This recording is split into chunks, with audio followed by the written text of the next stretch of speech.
The Hunger Games Mockingjay Part 2. That's right, the book that was split unnecessarily into 2 films because that's what everyone does nowadays, finally is coming to an end. And if you guys saw my review for Ghost in the Shell, the new movie, you know that I'm getting over a cold. My voice sounds like shit, but you know what?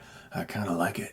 It makes me feel more like a man. This is the film where things finally come to a head. The hatred for the Capitol. The districts all banding together to hold an uprise against the Capitol and the evil President Snow, and Katniss herself, played by Jennifer Lawrence, at the center of that, trying to rally the troops and trying to do what she can to bring this evil empire to an end. To me, Part 1 was a very unnecessary movie. I didn't think that book needed to be 2 films. It was very slow moving, and there are still shades of that left over in Part 2. There are aspects of this movie that are deathly slow, and I mean snail pace slow. For some scenes that really works because they're going for a level of poignancy here with this story. It's meant to really touch you. It's meant to feel very serious and very grim. I mean sad. This is a very sad movie. There is barely a ray of hope coming through the clouds throughout the entire runtime of this film. And it should be that way because the story is very dark. It's a sad time period these characters are living in. But that slow pace can be punishing sometimes, where you're just begging for something to happen. Gratefully,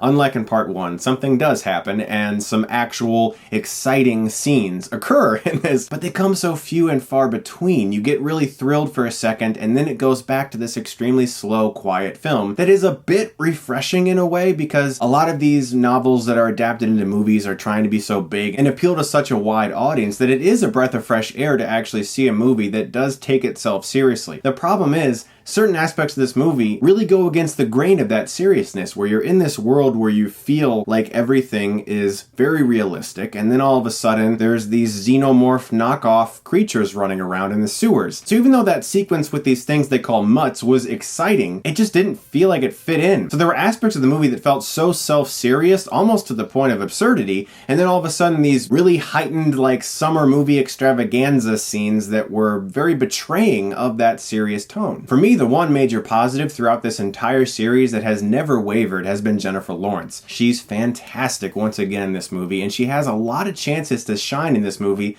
and not shine. And what I mean by that is there are times where she is very emotionally subdued. Except for a couple scenes, she's very locked down emotionally in this movie, and that was really refreshing as well. Because I see so many movies where people are overacting, and you're like, I get it, you really want that Oscar, but she was just so calm and quiet, and she gave a very strong performance, definitely the best part of this movie. Where in past Hunger Games movies there was comic relief by Woody Harrelson, there's very little of that here. This is a very dark and a very grim movie, and sometimes overly sad to the point where you're like, oh my god, like is there just ugh. But I think that for most Hunger Games fans overall, this movie will be a satisfying conclusion for them. I liked it more than Part 1. Some things of interest actually occurred in this movie, so that was good, and the acting is terrific, but the crushingly slow pace throughout almost the entire first half and even into the last half can sometimes be really deadening to the spirit of this movie. It needed a little more energy. It didn't really feel like the stakes were that high. I just felt like I was witnessing scenes that were planned out and shot well and acted well,